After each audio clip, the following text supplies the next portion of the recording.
On a gray April morning in 1971, Maren Solberg backed a flatbed. The yard foreman leaned in the doorway and shook his head at her. He told her a fractured millstone was good for exactly nothing. She kept loading because she was building a wall the flood could not move.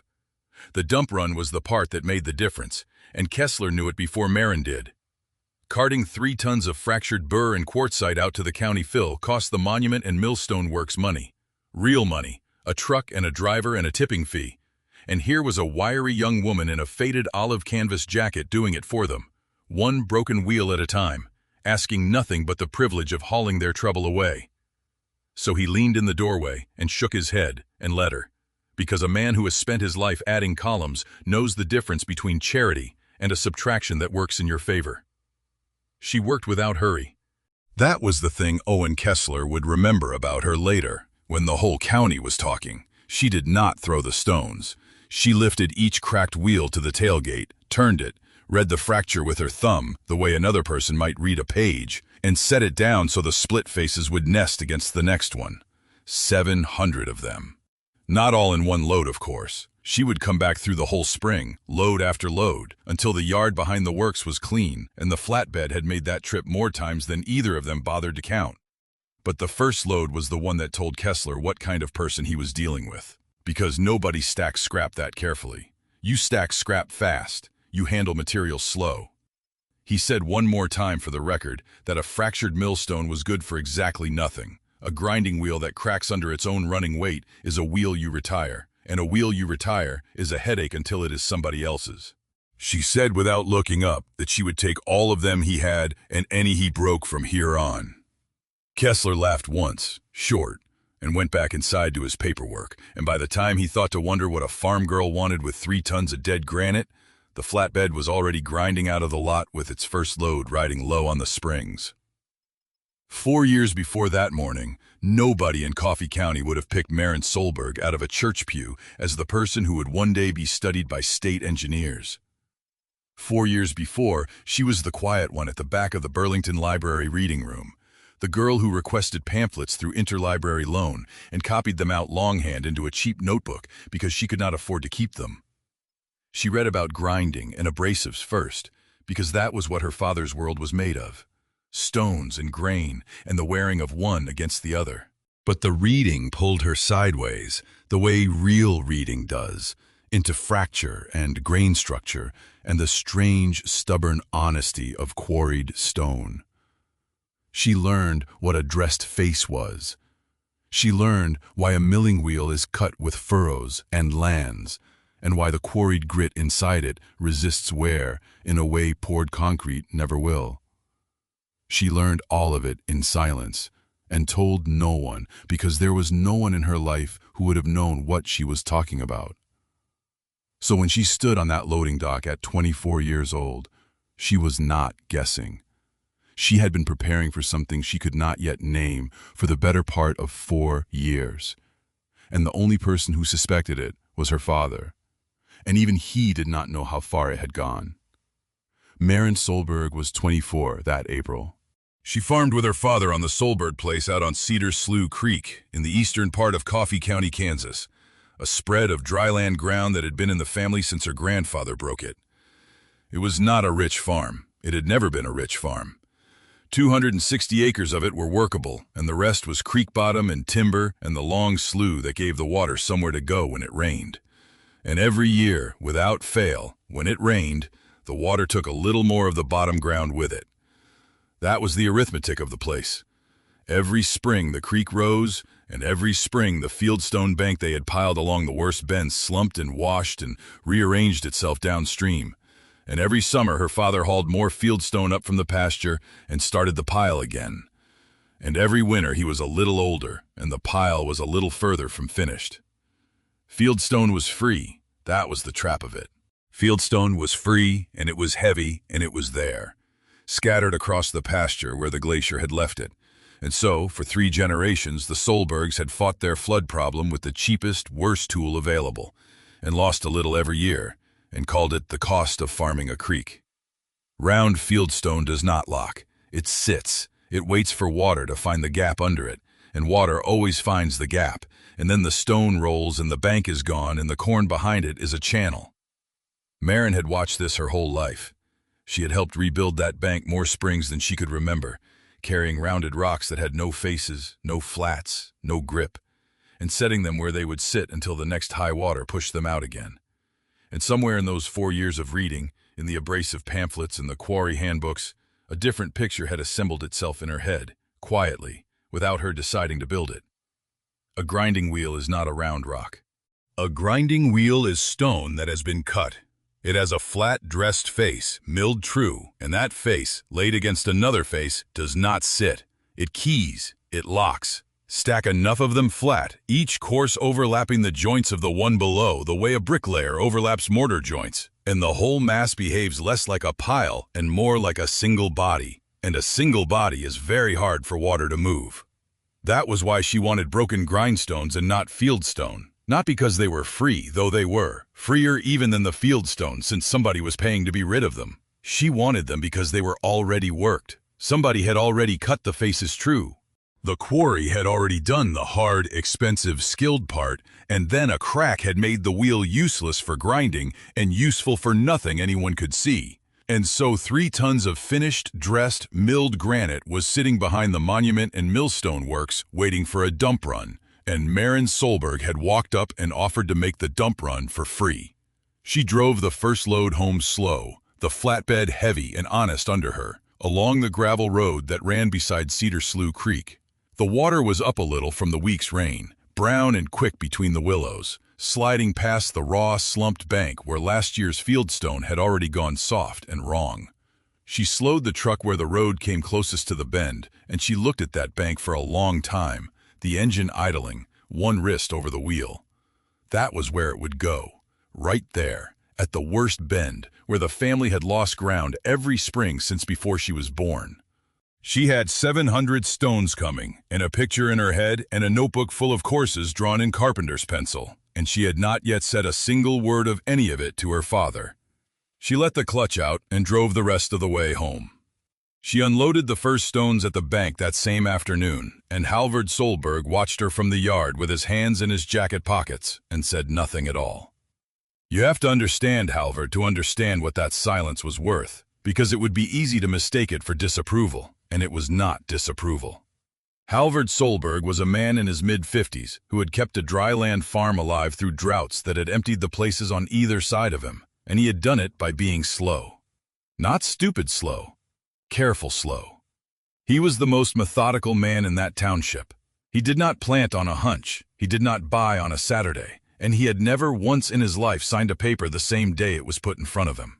He read weather the way some men read scripture, and he read stone even better. And the one thing he had tried to give his daughter, more than the farm, more than anything, was a way of looking at things before you touched them. A stone remembers how it was cut. That was his line. He had said it to her 100 times when she was small, teaching her to split fieldstone for a foundation or trim a piece for a gatepost. And what he meant by it was that stone is not shapeless, that every rock has a grain and a history and a direction it wants to break. And if you take the trouble to read that before you swing the hammer, the stone will do half the work for you. And if you don't, it will fight you and win. A stone remembers how it was cut. Read it first. Most people, standing at that bank looking at a flatbed of broken grinding wheels, saw ruined tools. They saw 3 tons of somebody's mistake, exactly as Kessler had said. Halvard Solberg walked down to the bank that afternoon and picked up one of the smaller fragments and turned it in his hands, and his thumb found the dressed face, the milled furrows, the true cut flat of it, and he did not see a ruined tool at all. He saw a stone that remembered, with perfect clarity, exactly how it had been cut. He saw a flat that had been ground true by men who knew what they were doing, and you could watch the arithmetic move behind his eyes, slow, the way everything moved behind Halvard's eyes, as he understood that his daughter had brought home 3 tons of finished flats and had not paid a cent for them. He did not say any of that. He set the fragment down. He asked her, mild as weather, what she meant to do with them. She told him. She told him about the dressed faces and how they would key against each other, how a flat-bedded course overlapping the joints below it would behave like a single mass, how the quarried grit in a milling wheel was chosen and cut to resist exactly the kind of grinding wear that fieldstone had no defense against. She had the words for it now. 4 years of borrowed pamphlets worth of words. And they came out of her plain and certain, and Halvard listened without interrupting, which was its own kind of respect, because Halvard interrupted men at the co-op he thought were fools. When she finished, he was quiet for a while. He picked up a second fragment, a bigger one, and laid its flat against the flat of the first, and pressed them together, and felt how they did not slide. He nodded, once, not agreement, just acknowledgement that he had felt the thing she was describing. He was not a man to be rushed into belief by a good feeling in his hands. He had watched too many good feelings turn into bad springs. She had her carpenter's pencil behind her right ear, where it always was, a worn stub of it, and the cheap notebook was in the truck with the courses already drawn, and she got it and showed him. Page after page of laid stone, drawn small and exact, each course stepping over the joints of the last, thicknesses sorted and matched, the whole wall diagram before a single stone had been set. Halvard turned the pages slowly. He did not say the drawings were good. He did not say they were foolish. He looked at them the way he looked at a seed catalog in January, taking the measure of a thing he had not yet decided to trust. Then he handed the notebook back, and he said the line, the same line he had said to her since she was a girl small enough to sit on the splitting stump and watch him work. A stone remembers how it was cut. And he turned and walked back up to the barn and left her standing at the bank with her 3 tons of memory and no answer at all. She knew better than to take that walk as a no. With Halvard, a no came fast and final. A walk to the barn was a man going away to think, and thinking, in that family, was the most serious thing a person could do. He thought for 4 days. She knew because she counted them, the way you count anything you are waiting on. She kept hauling in the meantime, load after load from the monument works, until Kessler's yard was cleaner than it had been in years, and the pile at the Solberg bank had grown into something that made the neighbors slow their trucks on the gravel road to look. And on the 4th evening she came in from unloading and found her father at the kitchen table with her numbers spread in front of him, because she had left them there, deliberately, the way you leave a thing where a careful man will find it in his own time. She sat down across from him. This was the permission scene, though neither of them would ever have called it that. And it did not look like anything. It looked like 2 tired people at a kitchen table with a piece of paper between them. The numbers were all there, itemized in her small hand. The stones themselves cost nothing, and she had written that in, a clean 0, because the 0 was the whole point. But a wall is not built of stones alone. She had priced a set of steel wedges to split the worst wheels, and a long-handled sledge, and a load of pit-run gravel to bed the base course true, and the fuel for all the hauling she had already done, and the hauling still to come. She had priced it honest. She had not made it look cheaper than it was, and she had not made it look grander. She had written down what it would take, line by line, and totaled it at the bottom, and the total was small enough to be believable, and large enough to hurt on a farm that counted every dollar. Halvard read it slowly. He read everything slowly. He put his finger on the line for the wedges, and asked what kind, and she told him, 4 steel splitting wedges, and the sledge to drive them, because you could not lay a flat-bedded wall out of wheels that were cracked at every angle. The worst ones had to be split clean on their grain into flats you could bed. He asked about the gravel, and she explained the base course, how the bottom of the wall had to sit on drained, tamped pit run so the water could not undercut it. That a wall was only ever as good as the thing you set the first stone on. He asked about the overlap, and she drew it for him again, right there on the back of the sheet. The courses stepping over each other's joints, and explained why a stacked joint was a seam the water would find, and a broken joint was a body the water could not. He listened to all of it. And when she was done, he squared the paper against the edge of the table, and he said the thing careful men say, The sentence that is neither yes nor no. I need to think about it. Now let me stop here and ask you something directly because I think it matters. When was the last time you looked at a thing everyone around you had already agreed was garbage and saw clear as day that they were wrong, and then said nothing because you knew that the moment you spoke, someone with 19 years of experience would laugh? Most of us have had that moment and let it pass. We put the thing back down. We agreed with the room.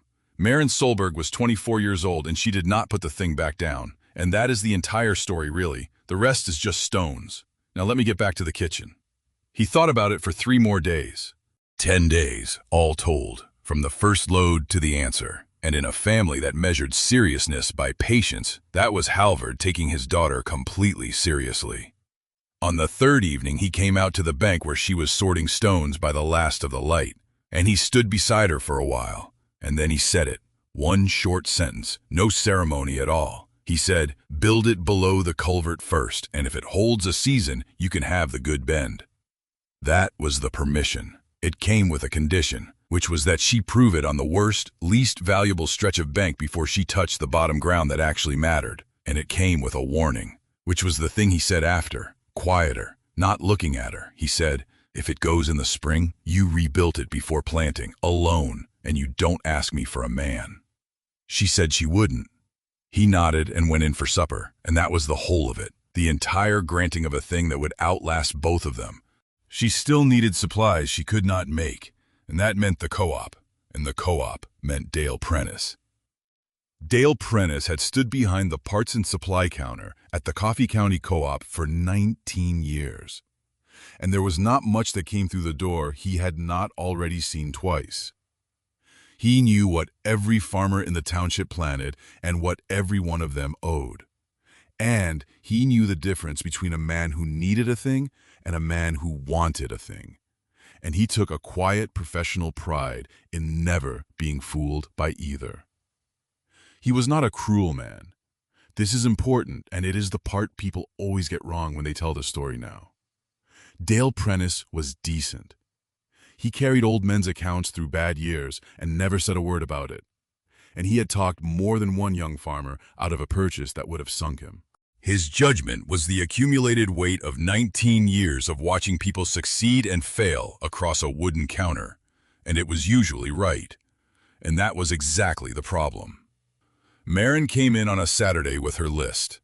She needed the 4 steel splitting wedges and the sledge, and she needed to arrange the pit-run gravel delivered to the creek. Prentice pulled the wedges and set them on the counter and asked, making conversation the way a counterman does, what she was splitting. She told him. She told him plainly because she did not know how to tell it any other way. She was building a flood wall out of the broken grindstones from the monument works, laid flat and mortarless, out along Cedar Slough Creek at the family place. The silence lasted about 2 seconds.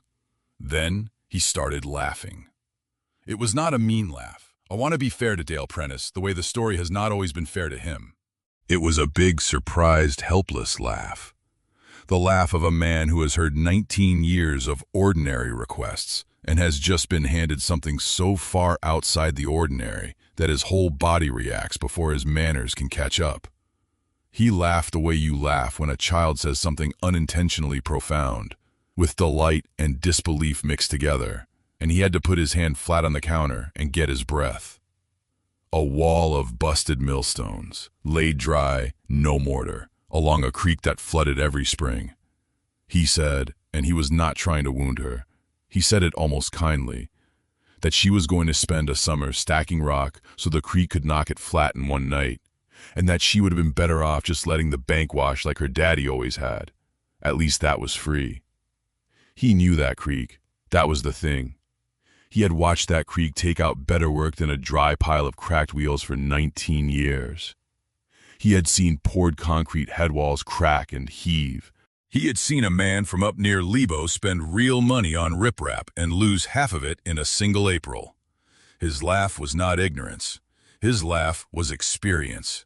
The deep, confident experience of a man who has seen 100 people fight that water and lose, meeting one more person about to fight it and mistaking a thing he had never seen before for a thing that could not work. Unfamiliar is not the same as impossible. but from behind a counter, after 19 years, the two can look exactly alike. Maren did not argue. This is the part I want you to hold on to, because she would do it again and again over the years, and it was the truest thing about her. She did not get angry, and she did not try to convince him. She waited for the laugh to run down, and then she told him, plainly and without heat, about the dressed faces. She told him that a grinding wheel is not a rock. It is cut stone, milled true, and that a true flat laid on a true flat does not slide the way a round fieldstone slides. It keys. She told him about overlapping the courses so there was no vertical seam for water to open, about the drained base of pit run so the water could not undercut it, about the difference between a pile, which sits, and a bonded mass, which does not. She said the quarry had already done the expensive part, the cutting, and she was just going to use it. She said all of it evenly, the way you'd read numbers off a feed tag. Prentice stopped laughing about halfway through, not because he was convinced, but because he could hear that she was not guessing. And a man who has stood at a counter 19 years can tell the difference between a person repeating something they heard and a person explaining something they understand. He didn't believe her, but he stopped laughing. He rang up the wedges and the sledge and wrote up the gravel order. And as she gathered her things, he said, not unkindly, that he'd be interested to see it in the spring, meaning he expected to see a scattered ruin, and was polite enough to say it as interest. She said she'd expect he would, and picked up her wedges and walked out, and the bell on the co-op door rang behind her, and Prentice stood there a moment, looking at the space where she'd been, before the next man's order pulled him back to the ordinary. Then came the work, and the work is the part I like best, because it is where the picture in the notebook had to become stone in the ground, and stone does not care what you drew.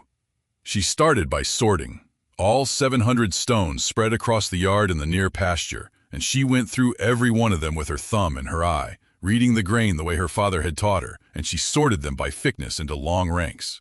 This is the thing that separated her from a person just piling rock. And it is the thing Kessler had seen on the loading dock without knowing what he was seeing. A dry-laid wall lives or dies by its courses, and a course lives or dies by whether the stones in it are of a height. Mix thick and thin in one course, and you get rocking. And rocking is the beginning of every drywall's death. So she sorted. Days of it. Thick wheels to one rank, medium to another, the thin worn ones to a third, and the hopeless ones, cracked at cross angles into nothing you could bed, into a pile of their own to be split. The splitting was where the wedges earned their price. She would set a ruined wheel on the ground, read its grain, find the line it remembered, and start her wedges along that line, driving them in sequence with the sledge. Tap and tap and tap. Never one hard blow, because a stone remembers how it was cut, and will break clean along its grain if you ask it patiently, and will shatter wrong if you bully it. And the wheel would open along the line she'd read into 2 clean flats, 2 new dressed faces, and now she had 2 building stones where she'd had 1 piece of trash. Her father's splitting maul, the one with the hickory handle he'd rehung twice, was in her hands every one of those days, and it had been his father's before it, and it would still be hanging in that barn 50 years on, and every one of those 700 stones passed under it. Here is the whole cost of it, because the numbers are the spine, and they have to reconcile. The 4 steel wedges came to $11, the long sledge, $9. The pit run gravel for the base course delivered was $31.40. The fuel for all the hauling, spring and into summer, she figured at $19. And a length of mason's line and a level to run the courses true, $4.60. That was the build. $15 and no cents was nothing, because the stones were nothing, so the whole of it came to $75. $75 against a creek that had eaten a corner of the Solberg bottom every spring for 3 generations.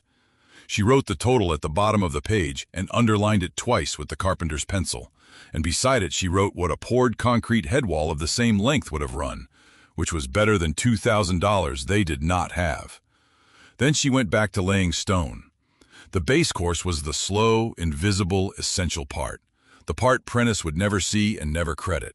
She dug the trench along the stretch below the culvert, down past the soft topsoil to firm ground, and she filled it with the pit-run gravel and tamped it, level and drained, so that the first stones would sit on something water could pass through without lifting. On top of that, she set the first course. The thickest wheels, dressed faces bedded flat and true, run to the mason's line, each one seated so it did not rock, checked with the level, adjusted with a chip of stone shimmed underneath where the ground fought her. It was tedious past describing. A stone would sit wrong and she would lift it and read it again, and turn it and set it again, and sometimes a third time, and the light would go and she would still be on the same 6 feet of course. But the notebook filled with course diagrams as she went, real ones now, drawn from the stone in the ground and not from the picture in her head, and the two were finally becoming the same thing. And then the courses began to rise, and this was the pleasure of it, the part that paid her back for the sorting and the splitting. Each new course stepped over the joints of the one below, the way she'd drawn it, the way a bricklayer breaks his bond, so that nowhere in the wall was there a straight, vertical seam running down through it for water to open. Face on face, flat on flat, the dressed, grinding surfaces bedding against each other so they would not slide. She could feel it becoming what she'd promised her father it would become. Not a pile, a body. She'd lean her weight into a finished section and it would not give, would not shift, would not answer her the way the old fieldstone bank always had. By the end of that summer, the first stretch below the culvert stood 4 courses high and 40 feet long, and it was, whatever else anyone thought of it, unmistakably a wall. She finished it before the fall rains and stood back and looked at it in the low September light, and let herself, for one evening, believe it would hold. For a while, things actually seemed fine. The fall rains came, and the creek came up brown and quick, and the wall below the culvert stood in the water like it had grown there. And Maren walked down every morning to look, and every morning it was exactly where she'd left it. That did not last. The real test was not fall rain.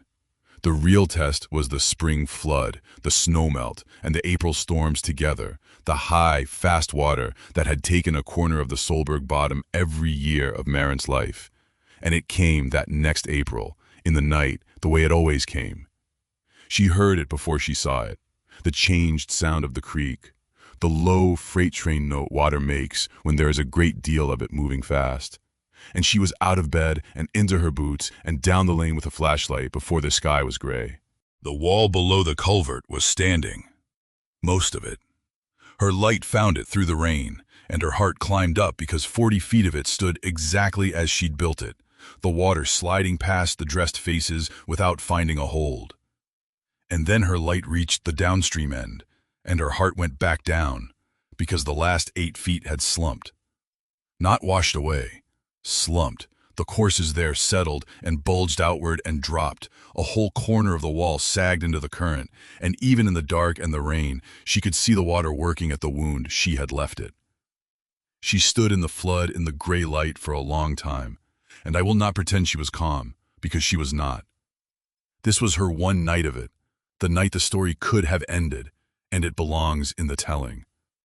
She had spent a summer on it. She had told her father it would hold, told Prentice it would key, drawn it 100 times in the notebook, and here was the creek showing her, at the first real ask, that it could still make her a fool. She thought about Prentice's laugh. She thought about the polite way he'd said he'd be interested to see it in the spring. And here was the spring, and here was the ruin, exactly as he'd expected. She stood in the cold water and, for the length of that gray hour, she genuinely thought about walking back up the lane and letting the whole idea wash on down to the Neosho with the rest of the season's mistakes. Her father had told her she'd rebuild it alone, before planting, and ask no man for help. And in that hour, that condition felt less like a warning and more like a sentence. But she was Halvard Solberg's daughter, and Halvard's daughter did not walk away from a stone until she had read it. So instead of leaving, she waited closer, and she made herself look, not at the failure, but at the failed thing, which is a different act entirely.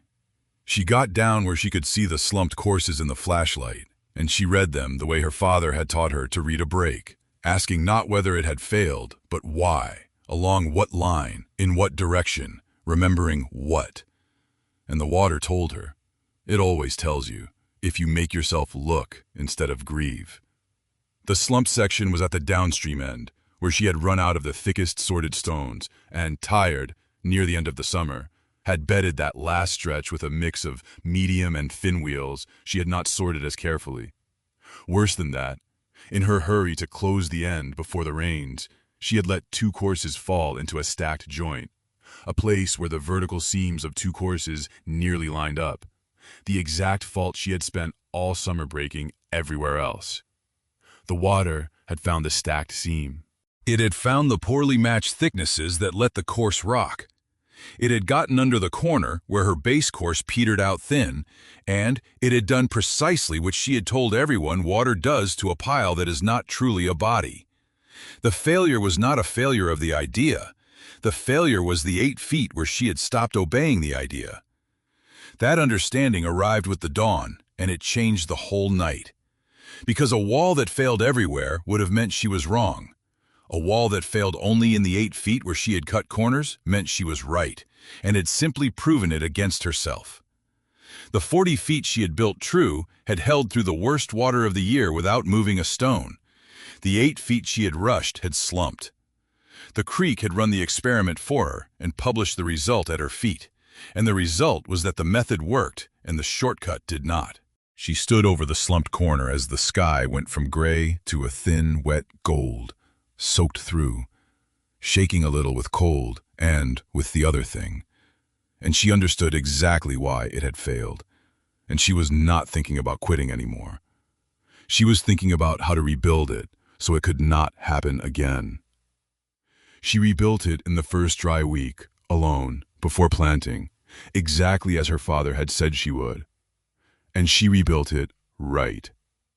She tore the slumped 8 feet all the way down to the base and past it, and she saw that the base course there had indeed run thin. So she dug the trench deeper and wider and laid more pit run and tamped it hard. And this time she did not run out of good stone because she had learned to hold back her thickest wheels for the hard places instead of spending them where the work was easy. She resorted what she had. Subsequently, she bedded the new courses with the fat dressed wheels, matched for thickness so nothing rocked. And she broke every joint, stepping each course a full half stone over the one below, so that a plumb line dropped anywhere down the face would cross 3 or 4 different stones and never a single seam. Where the wall met the untouched bank at its downstream end, she keyed it in, turning the last stones back into the earth so the water had no exposed corner to grab. It took her 9 days. When she finished, the 8 feet she rebuilt were the strongest 8 feet in the wall. And here is where the small failure paid for itself many times over, because in tearing down and rebuilding that corner, Maren finally understood in her hands what she had until then only understood on paper. She felt why the dressed faces locked.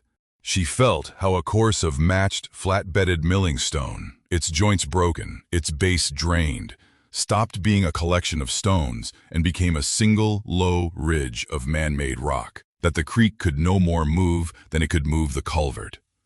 The pamphlets had told her it would work. The failure had shown her exactly how and exactly where the line was between doing it right and doing it nearly right. And that line was the whole trade.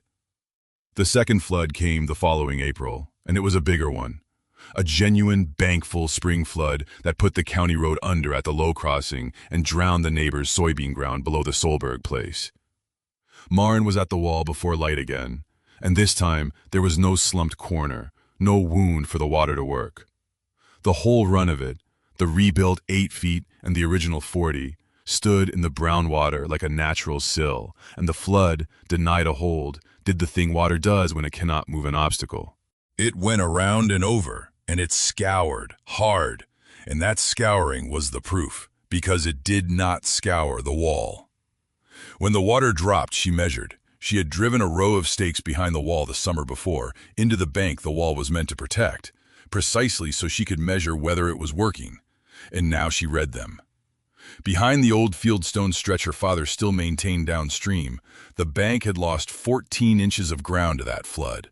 A whole 14 inches of Kansas peeled off and carried to the Neosho, same as every spring.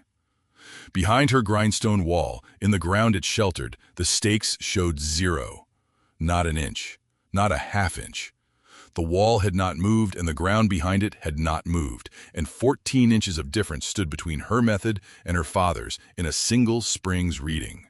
She wrote it in the notebook, both numbers, the 14 and the 0, and she underlined the 0, and she sat down on the top course of the thing she had built, and she did not say anything to anybody, because there was nobody there, and it did not need saying. If a story like this is worth your time, there are more of them on this channel, told the same way, in order, because the order is the whole thing. That is all I'll say about it. Back to the creek. Word of a 0 like that does not stay on a farm. It travels the way water travels on flat ground, slow and certain, and into every low place, farmer to farmer, at the elevator and the church and the co-op counter, that the Solberg girl's rock wall had held through 2 floods, and the second one a hard one, and that she had the stakes to prove it. And so, one evening late that summer, a truck came up the Solberg lane that had never been up it before, and Dale Prentice got out of it, alone. He had come out on his own, after hours, without telling anyone he was coming, which was its own kind of statement from a man like that. He walked down to the creek where Maren was, as she almost always was in the evenings, working along the wall, and he stood at the top of the bank and looked at it for a good while without saying anything. He looked at the length of it, the broken joints, the dressed faces bedded flat and true, the drained base, the way it turned into the bank at either end.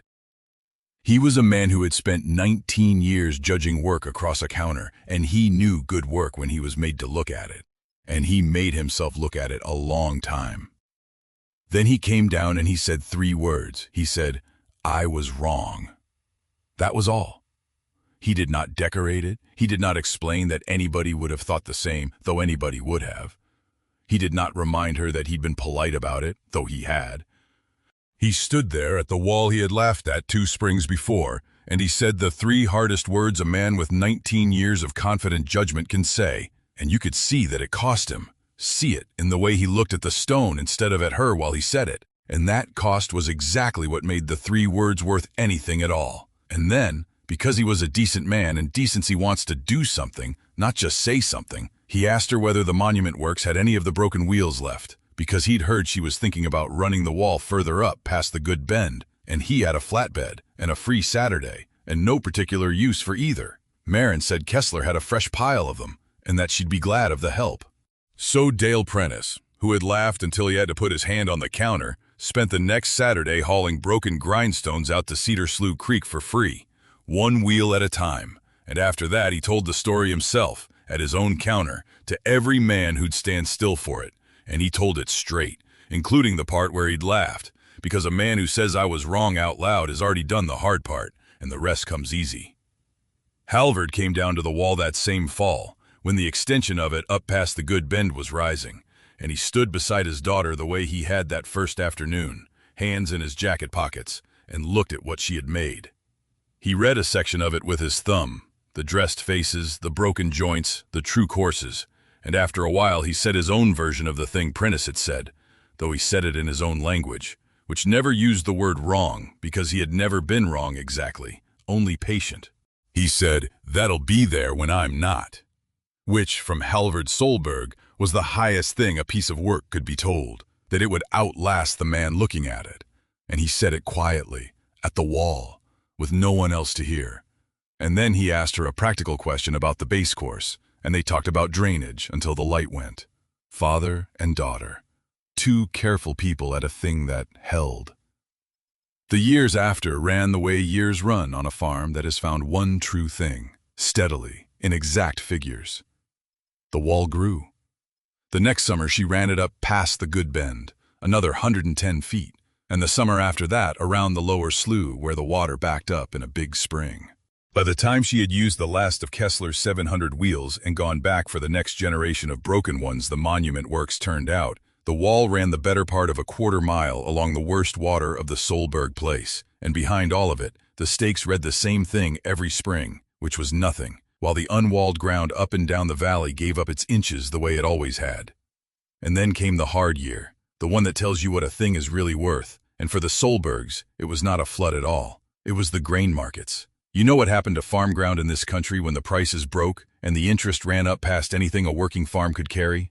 Places that had borrowed to expand in the good years, borrowed against ground and equipment to plant more and buy bigger, found the payment standing where the profit used to be, and the bank holding the paper, and one after another through those years, the auction signs went up on section roads all across the middle of the country.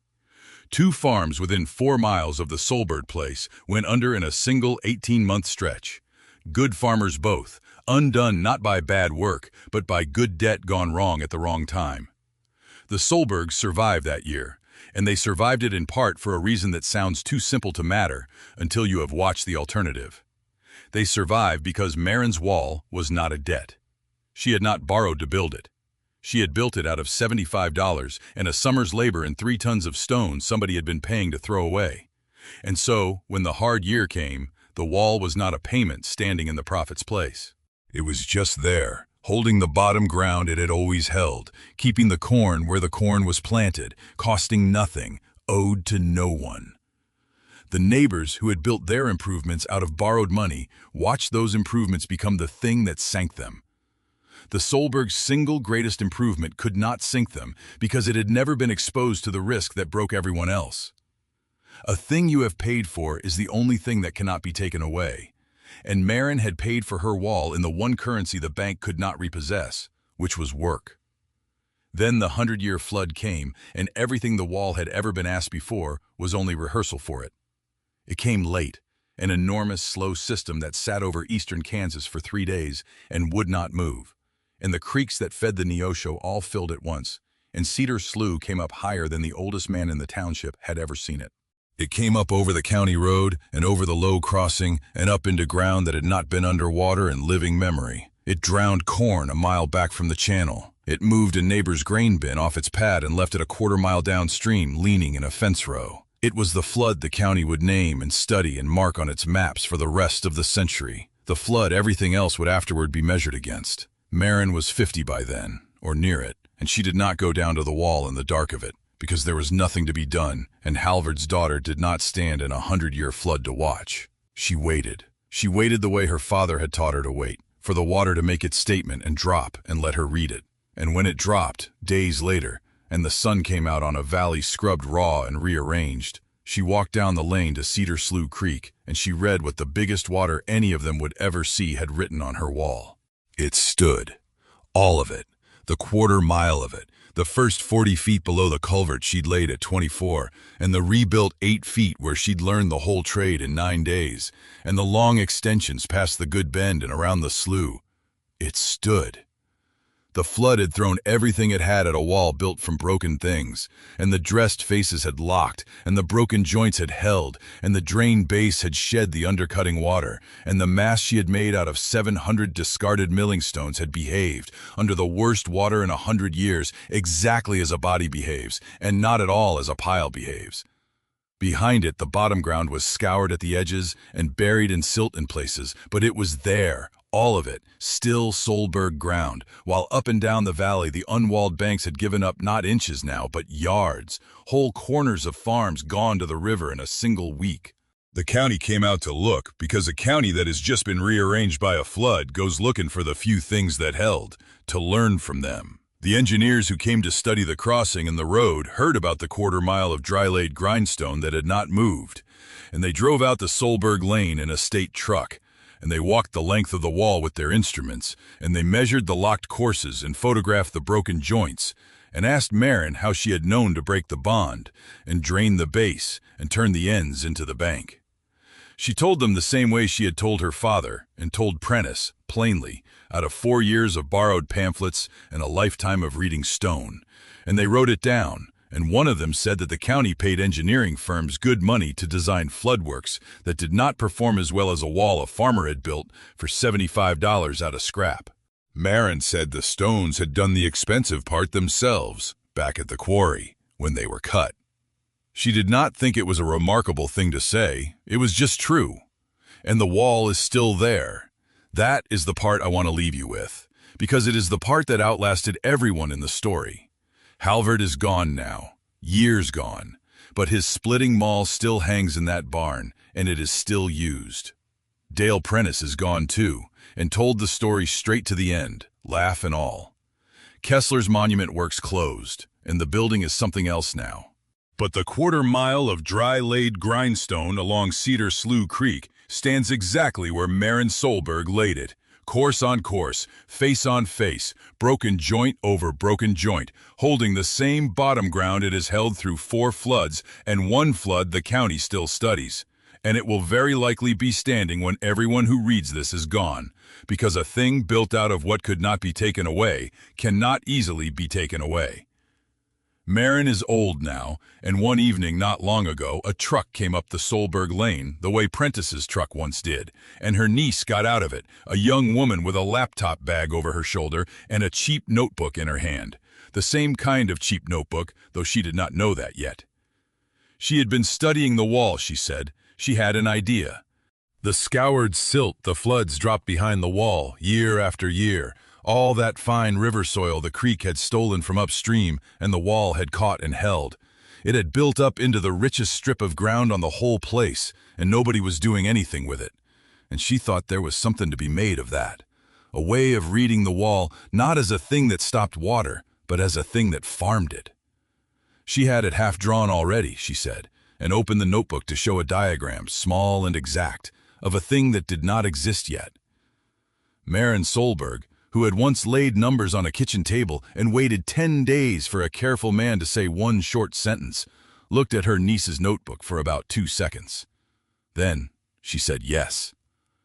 She did not say she'd think about it. She had waited for her own permission once, and she remembered exactly what the waiting cost and exactly what it was worth. And she was not going to make this girl wait for a thing she could already see was right. She said yes, and she said it immediately. And then she took the carpenter's pencil from behind her ear and turned the page and started drawing beside her. She hauled away 3 tons of what a town called garbage. They laughed at her at the co-op counter. She built a wall out of it for $75, while the neighbors borrowed thousands. The hard year came and took the borrowers. The 100-year flood came and took the valley. The wall of broken stones did not move. It is standing there tonight, in the dark, along Cedar Slough Creek, holding the ground, remembering exactly how it was cut.